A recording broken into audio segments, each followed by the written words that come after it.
Jonathan, 14, lived in a small village nestled at the foot of a majestic mountain range. Jonathan was a curious boy, always looking for adventure and excitement. The forest was filled with huge trees and lumberjacks, and foresters were working hard every day to keep this wild ecosystem in top condition. When Jonathan cut down this tree, he made a shocking discovery.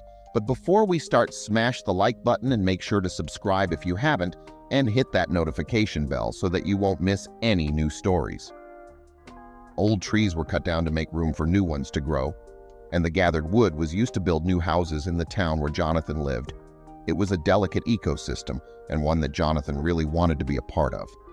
That's why every day this boy tried to help the foresters to protect these woods. He learned how to use an axe and grew pretty strong for his size and age. When there was supervision, he sometimes even got to use a small chainsaw. One day, when he came across a sick tree, he decided to cut it down. Old sick trees make room for lively new ones. Those were the rules. The tree was huge. The tree was old and tired, and it looked like it was about to fall over at any moment. This tree must have been well over 1,000 years old. Jonathan took a deep breath and raised his axe, bringing it down with all his might. He felt the blade sink into the trunk of the tree and heard the sound of the wood splitting apart. He kept going, hacking away at the trunk until he had created a large enough notch to make the tree fall in the direction he wanted it to. "It is probably thousands of years old," guessed Jonathan, the boy who made an extraordinary discovery that day. When he finally managed to cut down the tree after hours of work, he discovered a large hole in the stump.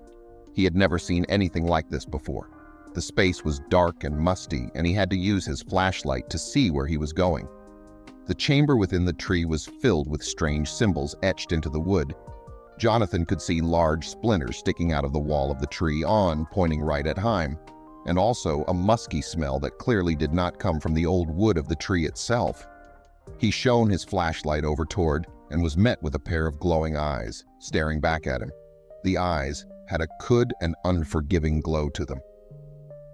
Jonathan couldn't make out what kind of creature they were attached to, all questions that filled his mind, questions that needed answering. He couldn't figure it out on his own, so that's when he decided he needed help with this strange mystery. And the young adventurer knew just the person for the job. Jonathan turned towards the only man he knew would help and believe him now. His name was Blake. He was an ex-lumberjack that knew these woods very well. He had stopped working because his back gave out a couple of years ago, but his love for this place and the trees in it had never faded. Blake was also an old family friend and took Jonathan on plenty of adventures when he was just a little boy. In fact, it was Blake who gave Jonathan his first ever axe, and he was also the one who had learned Jonathan how to swing it properly. Jonathan made his way to Blake's cabin, which was nestled in a clearing deep in the forest. He knocked on the door, and after a few moments it creaked open. He looked older than Jonathan remembered, but he still had a twinkle in his eye.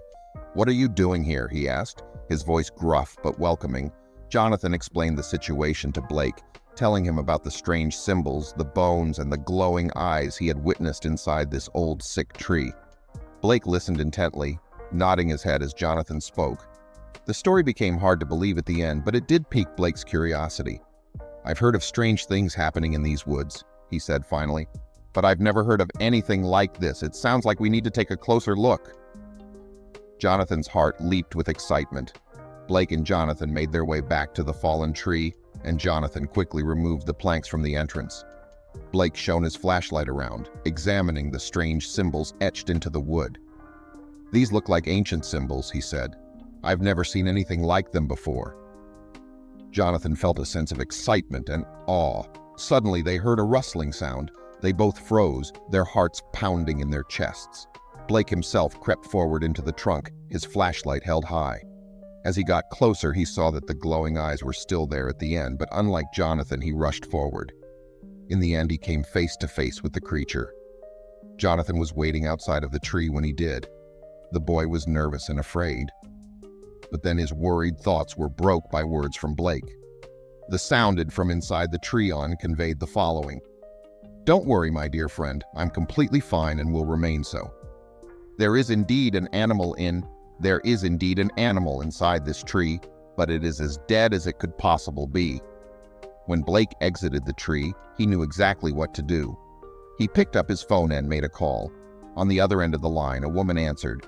Her name was Christina Kilgrove. She was a biological anthropologist. That means she had a huge understanding of everything to do with biomass and natural science. And that was definitely needed here. She and Blake worked together on a project years back, where they discovered an endangered mice colony in a lumberjack camp where he worked. The next day, Christina arrived at the tree. The woman unpacked her gear and began carefully scraping away the sand around the object. "This is miraculous," she told them as she looked at Jonathan and Blake. Kilgrove ended up working for more than 2 months to completely clear the property of tree debris and sand. But now her diagnosis was finally complete.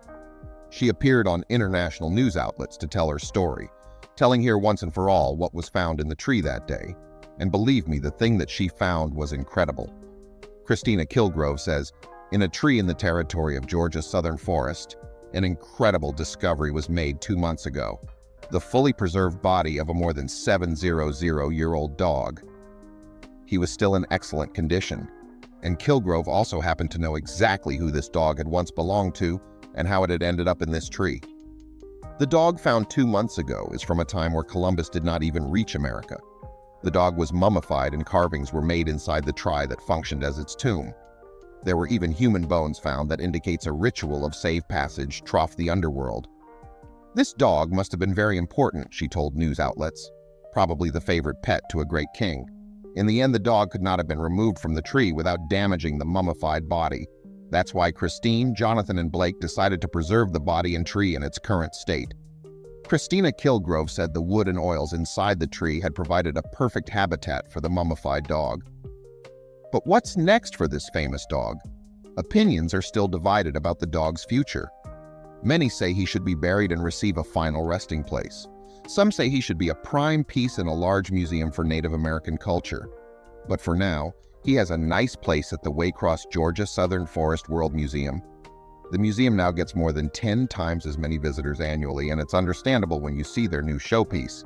The dog is called Stucky by locals. Of course, this name is attached to the place where this famous dog lived in the woods for many years, and probably nothing will change anytime soon.